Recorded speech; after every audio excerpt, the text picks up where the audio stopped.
Welcome to the Max Retire-ment Show. We're back.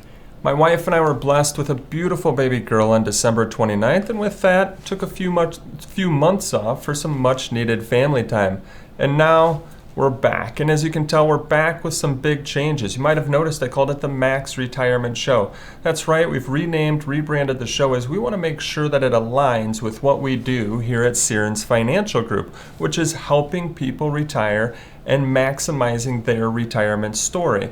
So if you're within 5 years of retirement or just retired, and you've saved money into IRAs, 401ks, brokerage accounts, 403bs, 457s, Roth accounts, and you're wondering, hey, when can you retire? How do you take what you've saved up and help maximize the amount of income that you can take out of it in retirement? How do you reduce your taxes? How do you optimize your investments? How do you pass on a legacy in the right way? Well, you've come to the right channel. Now you've spent decades saving for retirement only to get to the biggest challenge that you face, which is how much can you take out each and every year?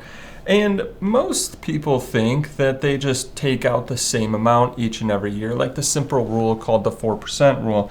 However, I feel like this can be a big mistake because there's other factors that you should be considering, and in my opinion, a much better way to go about this. So that's where we're going to start today. We're going to start with how much retirement income can you take each and every year?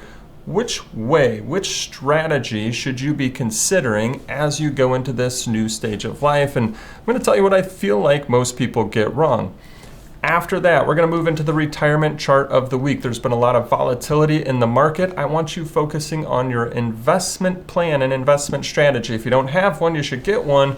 But I want you focusing on that versus the negative headlines of the week. And our chart of the week is going to help with that. Then we're going to end up with the listener question of the week, which is about annuities and leaving a legacy. Is the tax-deferred trait of an annuity worth it when it comes to leaving a legacy? And so we'll end up talking about John's question when it comes to that. When it comes to how much retirement income you can take each and every year, I find a lot of retirees know about or are following the 4% rule. What that states is that in year one of retirement, you take 4% of your portfolio value, and then you continue to take the same amount each year, but adjusting for inflation.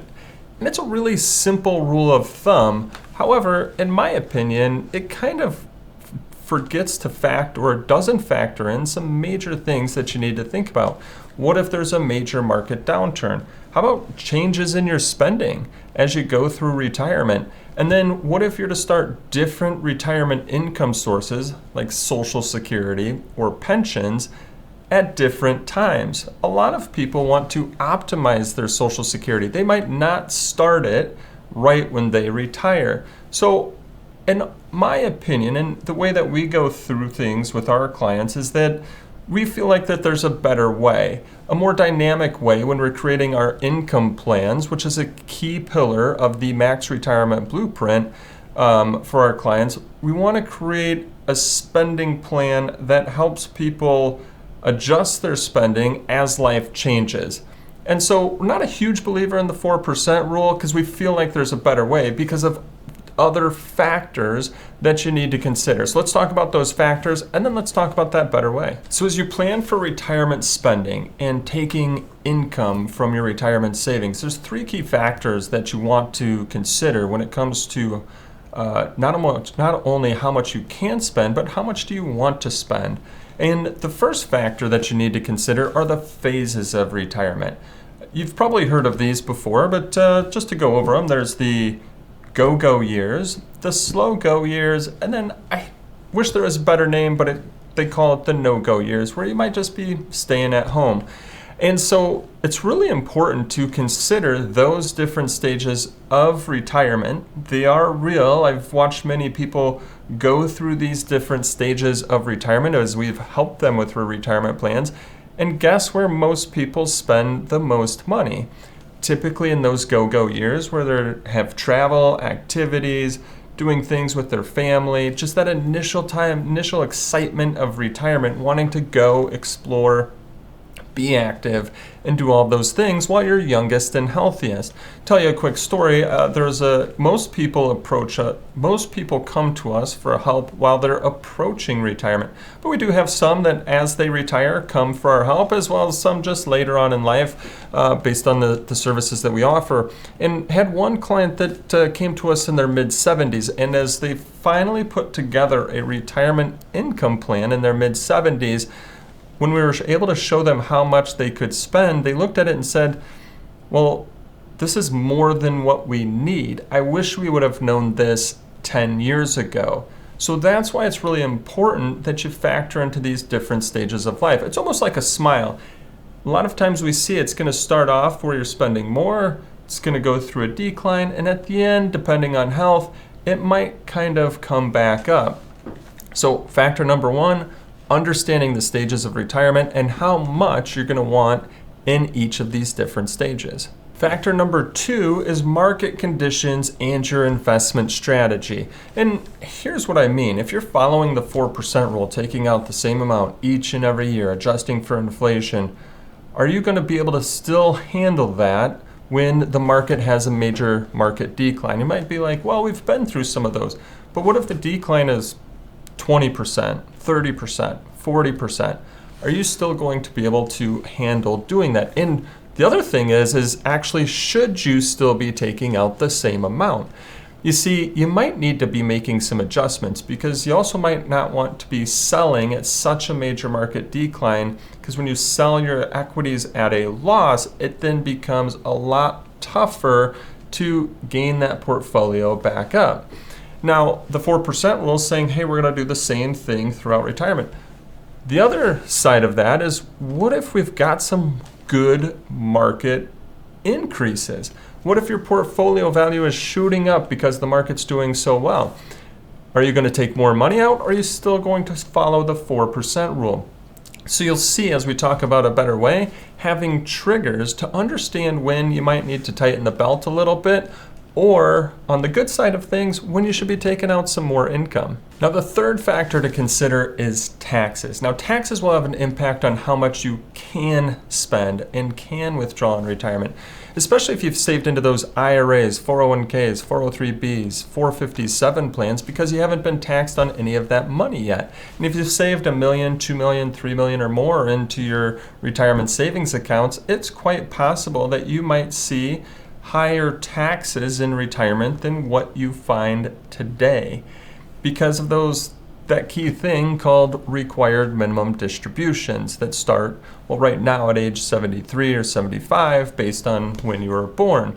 And so taxes are going to have a huge impact on what you can spend.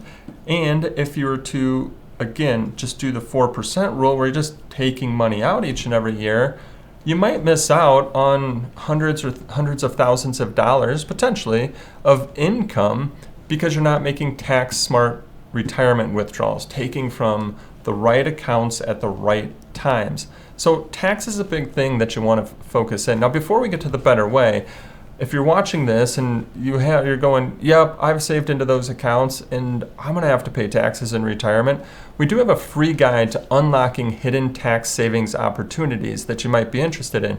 You can get it at maxretirementshow.com/taxes. That's maxretirementshow.com/taxes, a free guide to unlocking hidden tax savings opportunities. So what's the better way? Well, in our opinion, it's a tax-efficient dynamic spending plan that we like to call retirement income guardrails in our office and with our clients. But here's what it means. First off, the 4% rule is spending the same amount each and every year adjusted for inflation. So what does that mean? It actually means that you're going to be spending the most during the slow go and no go years. Doesn't make a whole lot of sense to us. So one of the things that we recommend is front loading the plan. Taking and front loading the income in the plan while you're youngest and healthiest in those go years, knowing and creating that plan correctly that you'll still have enough for the slow go and the no go years. Part one, front loading the plan. The second part is kind of putting what we call triggers or guardrails around your spending, meaning that you have triggers of when you know that you might need to tighten the belt a little bit, but also if we have those good market inclines, when you can increase your income to enjoy more of what you've worked so hard to save. And then the last part is tax efficient withdrawals. So not only front loading the plan, putting the triggers to it, but then looking at your entire income structure and saying, okay, which accounts should you take from first, second, third, looking at when you're going to retire, when required minimum distributions would start. So that way you're doing it in a most tax efficient way, which can potentially help increase your income throughout your retirement. So a whole different approach.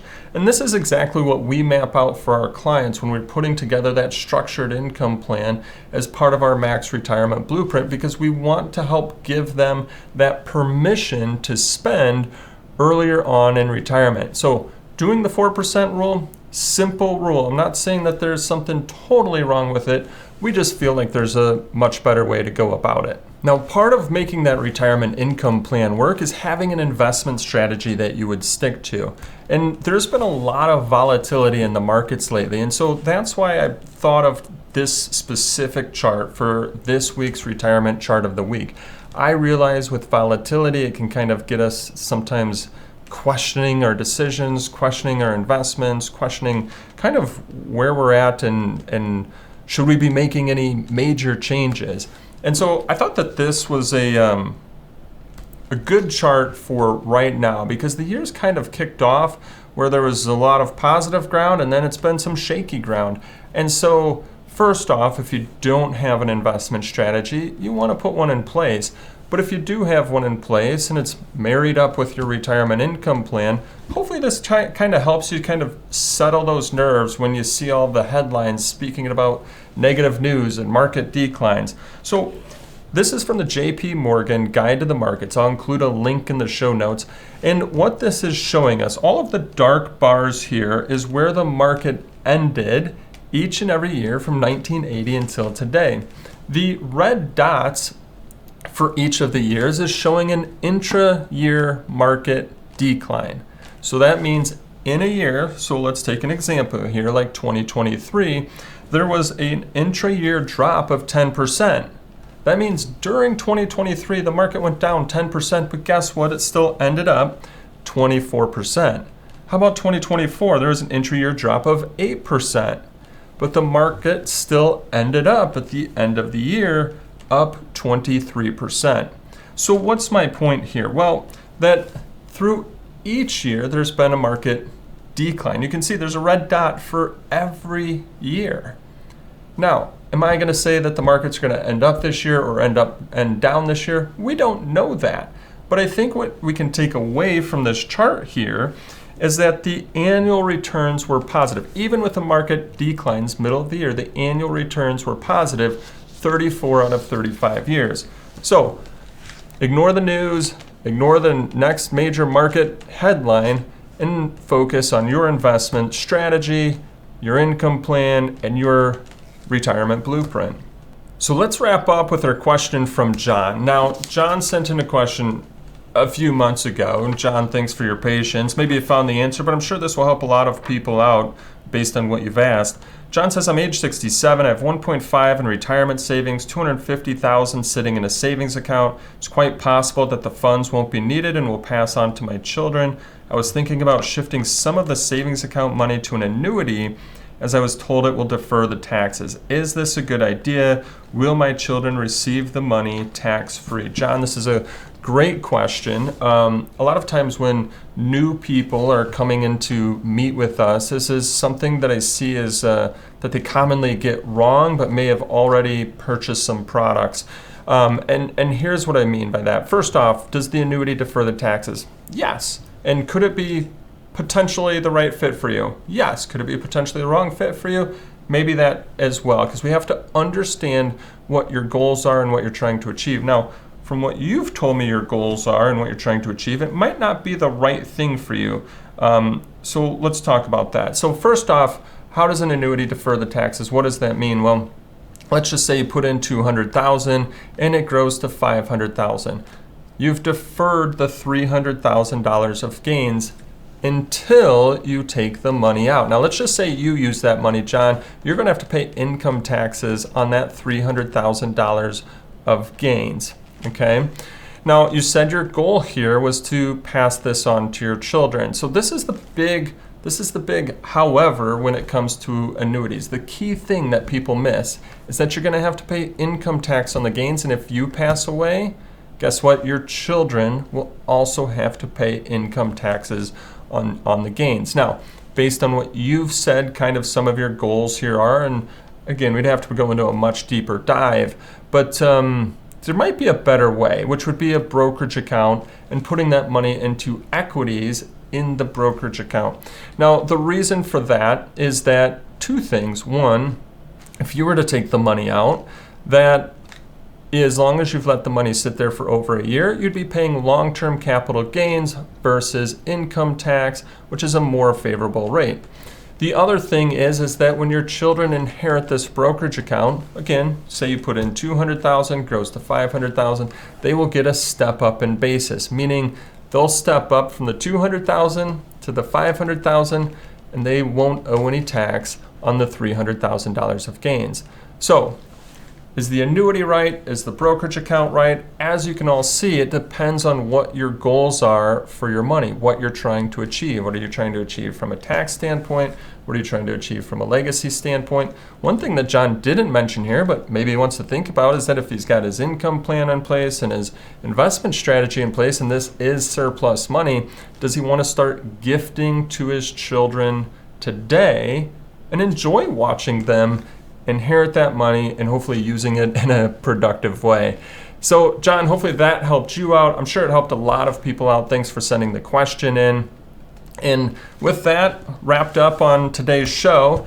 Thanks for joining us. If you found value and benefit in today's show, you want to see additional videos on tax reduction strategies, helping to increase your retirement income, and other topics regarding retirement, don't forget to subscribe to our channel. That way you'll get notified as we're coming out with a new show each and every week. Thanks.